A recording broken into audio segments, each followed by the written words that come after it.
धुलिखेल नगरपालिकालाई बालमैत्री नगर घोषणा गरिएको छ। 2077 माघ 5 गते बुधबारका दिन धुलिखेल नगरपालिकाको 35औं स्थापना दिवस तथा काभ्रेपलाञ्चोक जिल्लाकै पहिलो बालमैत्री घोषणा गर्न आयोजित विशेष कार्यक्रममा परराष्ट्र मन्त्री प्रदीप के ओलीले धुलिखेल नगरपालिकालाई बालमैत्री नगर घोषणा गर्नुभएको थियो। नेपालको भारतीय प्रदेश काभ्रेपलाञ्चोक जिल्लाको सदरमुकाम धुलिखेल नगरपालिका 6973 घरधुरी 33,681 जनसङ्ख्या भएको सुन्दर पर्यटकीय ऐतिहासिक धार्मिक नगरी धुलिखेल नगरपालिकाले बालमैत्री स्थानीय शासन राष्ट्रिय रणनीति 2068, बालमैत्री कार्यान्वयन कार्यविधि 2068 र बालमैत्री स्थानीय निकाय घोषणा कार्यविधि 2070 ले निर्दिष्ट गरेका 39वटा सूचक र मापदण्डहरू पूरा गरेको हुँदा धुलिखेल नगरपालिका पूर्ण बालमैत्री घोषणा उडानले 2-8-9-11 यस भव्य र गरिमामय समारोहको बिचमा म परराष्ट्र मन्त्री प्रदीप कुमार नेपालले काभ्रे जिल्लाको पहिलो बागमती प्रदेशको तेस्रो तथा नेपालको 6औं बालमैत्री नगर भएको घोषणा गर्दछु। धन्यवाद। कार्यक्रममा धुलिखेल नगरपालिकाका नगर प्रमुख अशोक कुमार बेन्जु श्रेष्ठले धुलिखेल नगरपालिका सबै बालबालिकाको हक अधिकार सुनिश्चित गर्न प्रतिबद्ध रहेको बताउँदै नगरपालिकाले बालमैत्री घोषणाका लागि भएका सबै सूचकहरू पूरा गरी बालमैत्री नगर घोषणा भएको उल्लेख गर्नुहुँदै बालमैत्री घोषणाका लागि भएका कार्यहरूको सम्बन्धमा जानकारी गराउनु भएको थियो। नगरपालिकाको स्थापना दिवस मनाउँदैछौँ। दोस्रो नेपालकै चौथो र काभ्रे जिल्लाको पहिलो बालमैत्री नगरपालिका घोषणा गर्दैछौँ। तेस्रो धुलिखेल नगरपालिकाभित्र खानेपानी सम्बन्धी गरेका विगत लामो समयदेखिको एउटा दस्तावेज हामीले छापेका छौँ। त्यो छापेको पुस्तक आज विमोचन गर्दैछौँ। यसै गरी धुलिखेल नगरपालिकाले गरेका विकास निर्माणका योजनाहरूको आजसम्मको तस्विर हामीको बुक प्रकाशन गर्दैछौँ र धुलिखेल नगरपालिकाभित्र अहिले रोटरी क्लब अफ धुलिखेलले करिब 6 करोड बराबरको खर्च गरेर पर्यटकीय पार्कहरू, हरियाली क्षेत्रहरू, ई लाइब्रेरी र धुलिखेल नगरपालिकाभित्र एउटा ठुलो बस बिसौनी ठाउँमा चाहिँ प्रतीक्षालय र शौचालयहरू बनाउने गरी पनि एउटा एमओयू हुँदैछ। यी कुराहरू हामी आज गर्नेछौँ। कार्यक्रममा नेपाल नगरपालिका सङ्घका अध्यक्ष एवं विश्वभरका नगरपालिकाहरूको सङ्गठनका उपाध्यक्ष समेत रहनुभएका धुलिखेल नगरपालिकाका प्रमुख अशोक कुमार बेन्जु श्रेष्ठले धुलिखेल नगरपालिकाले बालमैत्री स्थानीय शासनको साथै शिक्षा, स्वास्थ्य, सरसफाई, खानेपानी, फोहोर मैला व्यवस्थापन, पूर्वाधार विकास लगायत जनसरोकारका कामहरूलाई प्राथमिकता दिएर कार्य गरिरहेको बताउँदै धुलिखेललाई नेपालकै नमुना नगरपालिका बनाउने गरी कार्य भइरहेको बताउनु भएको थियो। धुलिखेल नगरपालिकाले हामी निर्वाचित भइसकेपछि अहिले नगरपालिकालाई 12वटा विषयमा 5 वर्षभित्र आधारभूत आवश्यकता परिपूर्ति भएको सहरको रूपमा हामी विकास गर्ने लक्ष्य लिएका छौँ। जस अन्तर्गत हामीले खुल्ला दिशामुक्त नगर घोषणा गरिसकेका छौँ, साक्षर नगर पनि घोषणा गरिसकेका छौँ।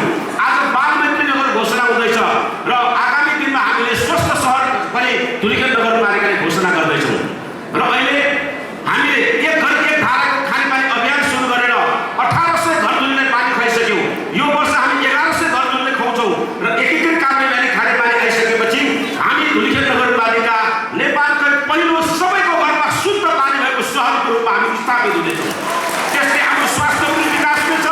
सबै दिदीबहिनीहरूले खानेपानीमा आफ्नो जुन समस्या समाधान भएको हुनेछ र धुलिखेललाई पानीमा आत्मनिर्भर सहरको रूपमा हामी स्थापित गर्नेछौँ। यसै गरी प्रत्येक वडामा एउटा पार्क 1 वर्षमा बनाउने भनेर हामीले 3 वर्षमा 36वटा पार्क बनाइसकेका छौँ। अब हामी 2 वर्षमा 12वटा अर्को पार्क बनाउँछ र 60वटा पार्क बनाउँछौँ। नेपालमा मात्र दक्षिण एसियामा सबभन्दा बढी पार्क भएको सहर धुलिखेलको रूपमा स्थापित गर्नेछौँ। पार्कहरूले बालबालिकालाई सेवा दिनेछ, बालबालिकालाई मनोरञ्जन दिनेछ, बुढाबुढीहरूलाई दिनेछ, युवाहरूलाई दिनेछ र त्यसले धुलिखेलको पर्यटकीय विकासमा ठुलो आर्थिक परिवर्तन ल्याउने सम्भावना हामी देखिरहेका छौँ। ठुलो पार्कहरू हामीले निर्माण गर्दैछौँ। अहिले 7 करोड रुपियाँ पर्यटन मन्त्रालयले दिइसकेको छ। डेभिसान पार्क अब नेपालकै राम्रो पार्कको रूपमा हामी विकास गर्दैछौँ। धुलिखेलको जङ्गलमा 2.5 करोडको अपार मैत्री ट्रेन सहितको पार्क हामी बनाउँदैछौँ। यसरी पार्कहरूको सहर हामी बनाएर धुलिखेललाई एउटा वातावरण रूपमा पनि सन्तुलित भएको सहरको रूपमा हामी लानेछौँ। यसै गरी धुलिखेल नगरपालिकाको प्रत्येक घरबाट निस्किने फोहोरहरूमध्ये प्रशोधन केन्द्र हामीले 5वटा बनाइसकेका छौँ। त्यो प्रशोधन केन्द्र बनाएर अहिले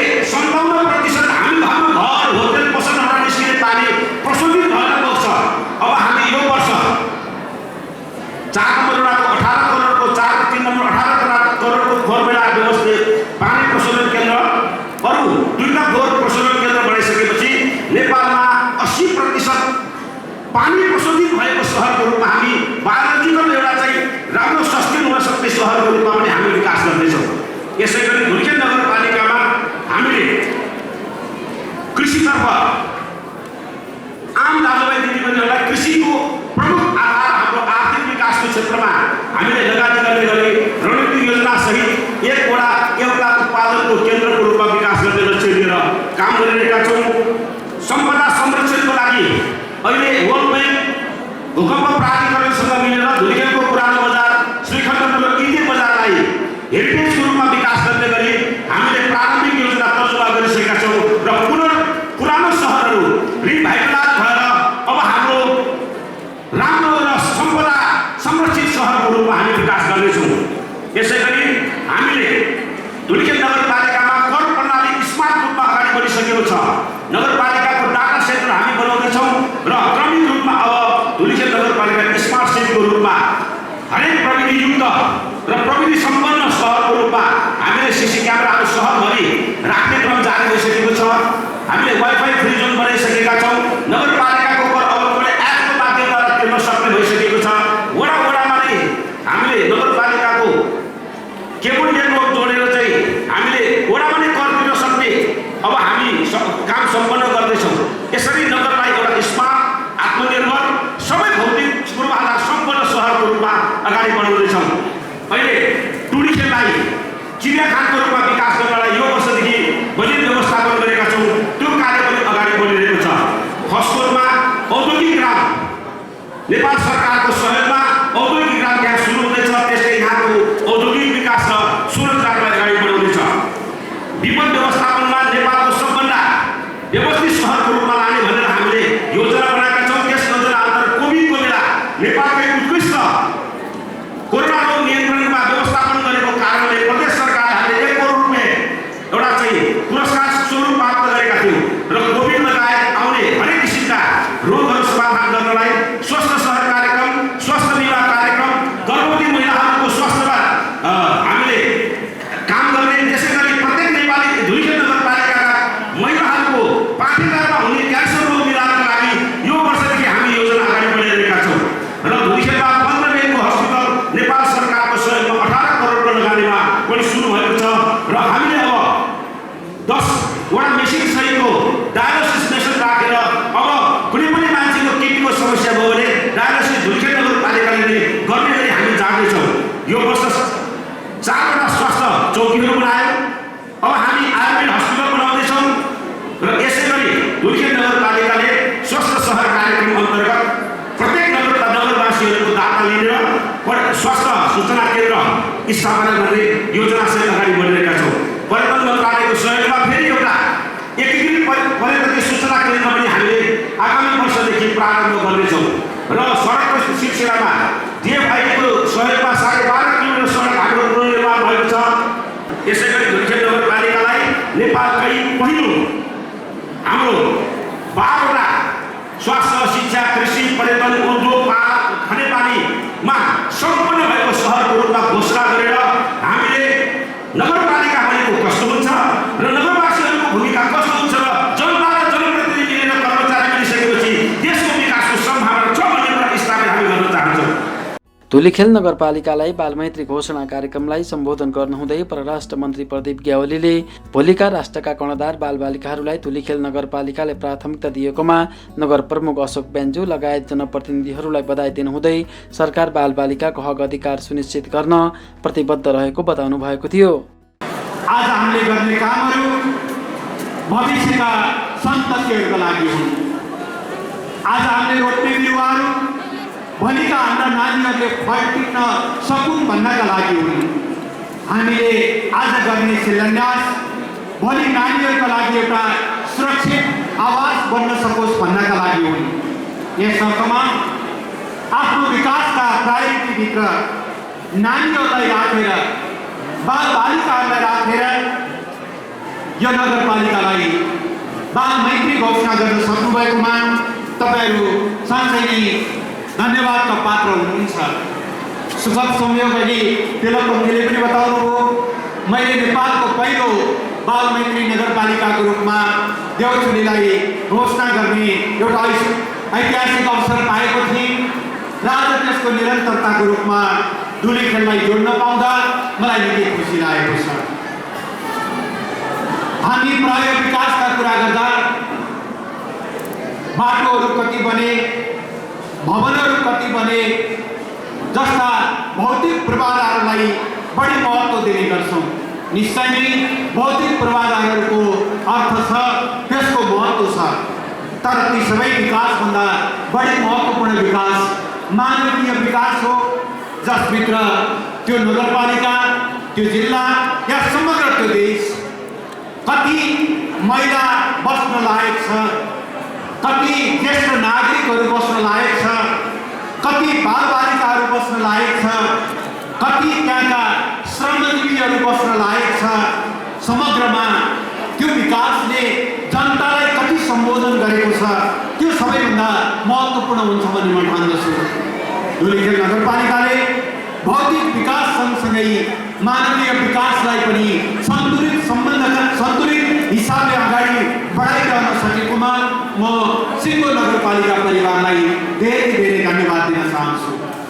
विभिन्न इन्डिकेटरहरू, विभिन्न सूचकहरूमा नगरपालिका कसरी अगाडि बढिरहेको छ संक्षिप्त तर ज्यादै महत्त्वपूर्ण विवरणहरू सुनाउनुभयो।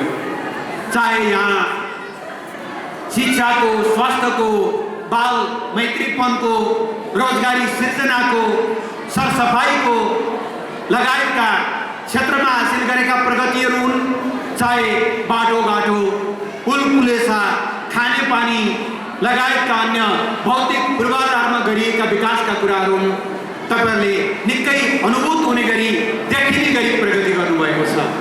एउटा सुखद संयोग, जति बेला नगरपालिकामा अशोकजी बिमलाजीको टिमले विजय हासिल गरेको थियो, त्यो विजय सभामा म पनि सहभागी हुने मौका पाएको थिएँ। सम्माननीय प्रधानमन्त्री केपी शर्मा ओलीसँगै हामीले बधाई दिएका थियौँ र त्यो बधाई एकदम ठिक ठाउँमा लागेको छ भन्ने मलाई लाग्छ।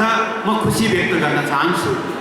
कार्यक्रममा पूर्व मन्त्री गोकुल बाँसकोटाले धुलिखेल नगरपालिकाले भोलिका राष्ट्रका कर्णधार बालबालिकालाई प्राथमिकता दिएर कार्य गरेकोमा नगर प्रमुख अशोक बेन्जु लगायत जनप्रतिनिधिहरूलाई धन्यवाद दिनुहुँदै नगरको समग्र विकास र समृद्धिका लागि धुलिखेल नगरपालिकाले गरेका कार्यहरूको प्रशंसा गर्नुभएको थियो।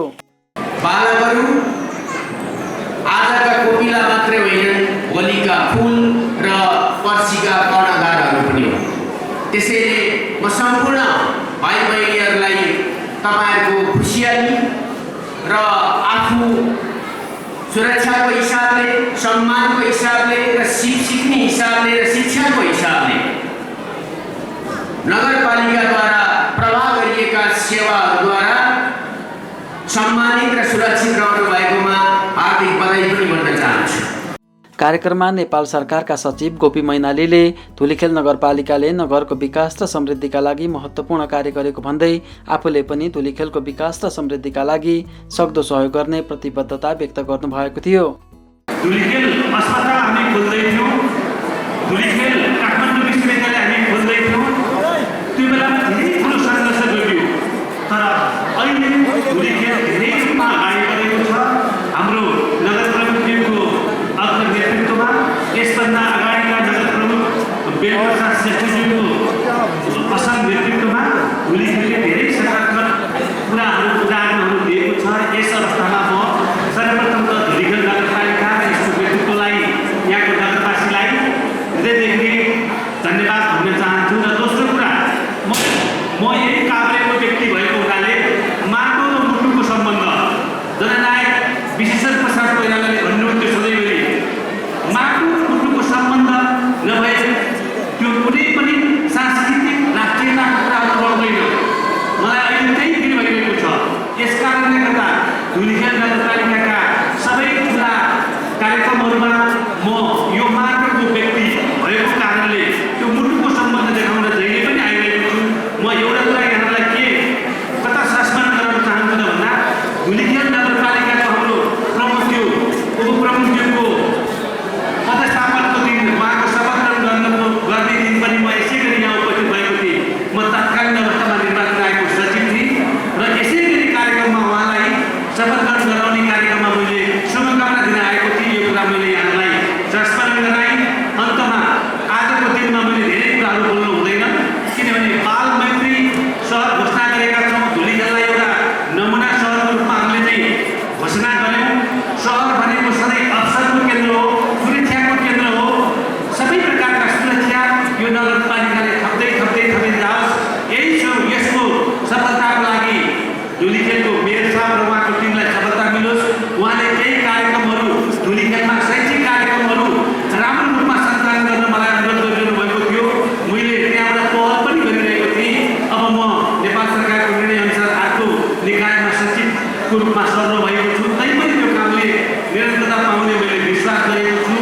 कार्यक्रममा धुलिखेल नगरपालिकाका उपप्रमुख विमला शर्मा, प्रमुख प्रशासकीय अधिकृत पुरुषोत्तम सुवेदी र सामाजिक विकास शाखा प्रमुख विदुर गौतमले बालमैत्री स्थानीय शासन राष्ट्रिय रणनीति 2068, कार्यान्वयन कार्यविधि 2068 र बालमैत्री स्थानीय निकाय घोषणा कार्यविधि 2070 बमोजिम भएका सबै सूचकहरू पूरा गरी धुलिखेल नगरपालिकालाई बालमैत्री घोषणा गरिएको बताउनु भएको थियो। कार्यक्रममा बालमैत्री स्थानीय शासन राष्ट्रिय मञ्चका अध्यक्ष तिलोत्तम पौडेल, नगर बाल सञ्जाल धुलिखेलका अध्यक्ष सौरभ धिताल लगायतले बालमैत्री स्थानीय शासनको प्रवर्तनमा धुलिखेल नगरपालिकाले गरेको कार्यको प्रशंसा गर्नुहुँदै बालमैत्री घोषणाको दिगोपनामा पनि विशेष ध्यान दिन धुलिखेल नगरपालिकालाई आग्रह गर्नुभएको थियो। कुनै बेला नवलपरासीको देवटुली नगरपालिकालाई पनि आजका कार्यक्रमका प्रमुख अतिथि प्रतिज्ञावलीले नै बालमैत्री स्थानीय शासन अवलम्बन भएको घोषणा गर्नुभएको थियो। आज काभ्रे प्लान्टमा आउनुभएको छ। सँगसँगै अब बनाउने नीति कार्यक्रम बजेटमा पनि बालमैत्री स्थानीय शासनलाई अझै प्रबन्धन गर्नका निम्ति बाल संवेदनशील सामाजिक सुरक्षालाई अझै ध्यान दिनका निम्ति आग्रह गर्दै फेरि पनि बधाई हुने सबैलाई बधाई। बालबालिकाको क्षेत्रको लागि बालमैत्री घोषणा गर्ने योजना लिएर बाल बजेट विनियोजन गरी हामीलाई अहम भूमिका खेल्नु भएकोमा म सम्पूर्ण जनप्रतिनिधिहरूमा धन्यवाद ज्ञापन गर्न चाहन्छु। भविष्य बालबालिकाकै हातमा छ। बालबालिकालाई अगाडि बढ्नमा धेरै सहयोग गर्नुपर्छ भन्ने अठोट साथ नगरले जुन काम गरेको छ त्यो प्रति नगर बाल सञ्जालबाट म धन्यवाद ज्ञापन गर्न चाहन्छु। यसमा बालबालिकाको लागि लगानीहरू तयार गरी सोही अनुरूप अगाडि बढिरहेको र बालमैत्री घोषणा भए पश्चात रणनीतिक योजना बनाएर सोही अनुरूप अगाडि बढ्ने अठोट लिएर हाल हाम्रो नगरपालिका अगाडि बढिरहेको छ। सोही अनुरूप हाम्रो नगरपालिकामा विभिन्न बालमैत्री पार्कहरू स्थापित भएका छन् र भविष्यमा पनि थप बालमैत्री पार्कहरू स्थापना गर्ने योजना नगरपालिकाको रहेको छ। हाम्रो नगरभित्र विद्यालय स्तर र समुदाय स्तर गरी जम्मा 76वटा बाल क्लब र 12वटा वडाहरूमा 12वटा वडा बाल सञ्जालहरू रहेका छन् र ती अन्तर्गत सक्रिय रूपमा बाल क्लबहरू अगाडि बढी आज हामी बालमैत्री नगर घोषणा गर्न गइरहेका छौँ। बालमैत्री स्थानीय शासन घोषणाका लागि बाल बचाउ, बाल संरक्षण, बाल विकास र बाल सहभागिताका सबै सूचकहरू पूरा गरी धुलिखेल नगरपालिका बालमैत्री नगर घोषणा भएको सृजनशील समाज नेपालका महासचिव हरिबोल आचार्य र धुलिखेल नगरपालिकाका बालमैत्री सहस्कर्ता हरिशचन्द्र घिमिरेले जानकारी दिनुभयो। बालमैत्री नगरपालिका घोषणा भएसँगै धुलिखेल नगरपालिका नेपालको 6औं बागमती प्रदेशको तेस्रो र काभ्रेपलाञ्चोक जिल्लाको पहिलो बालमैत्री नगर बनेको छ। धुलिखेल नगरपालिकालाई बालमैत्री घोषणा कार्यक्रममा जिल्ला समन्वय समिति काभ्रेका पदाधिकारीहरू, धुलिखेल नगरपालिकाका जनप्रतिनिधिहरू लगायत बालबालिकाको क्षेत्रमा क्रियाशील सङ्घ संस्थाका प्रतिनिधिहरू, बाल क्लब र सञ्जालका प्रतिनिधिहरू, आमा समूहका प्रतिनिधिहरू लगायत धुलिखेल नगरवासीहरूको उल्लेख्य सहभागिता रहेको थियो। कार्यक्रममा नगरलाई बालमैत्री घोषणा गर्नका लागि सहयोग पुर्याए बापत विभिन्न व्यक्ति तथा संस्थाहरूलाई सम्मान पनि गरिएको थियो। धुलिखेल नगरपालिकालाई बालमैत्री नगर घोषणा कार्यक्रममा धुलिखेल नगरपालिकाद्वारा प्रकाशित स्वायत्तताको अभ्यास र अवधारणा, स्वस्थ सहर धुलिखेलको स्वास्थ्य आवाज र तस्बिरमा धुलिखेल नगरपालिका नामक पुस्तकहरू पनि विमोचन गरिएको थियो। कार्यक्रममा धुलिखेल नगरपालिकामा कार्य गर्ने सम्बन्धमा धुलिखेल नगरपालिका र रोटरी क्लब बीच सम्झौता पत्रमा हस्ताक्षर पनि भएको थियो। कार्यक्रममा बालबालिकासँग सम्बन्धित तथा स्थानीय कला संस्कृति झल्काउने खालका विभिन्न नृत्य पनि प्रस्तुत गरिएको थियो।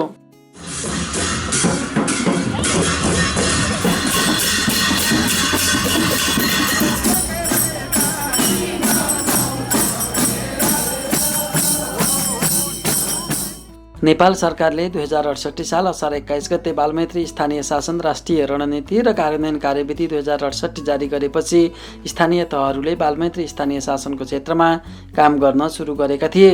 नेपालमा हाल सङ्घीय सरकार, प्रदेश सरकार र स्थानीय तहहरूले बालमैत्री स्थानीय शासनको क्षेत्रमा कार्य गरिरहेका छन्।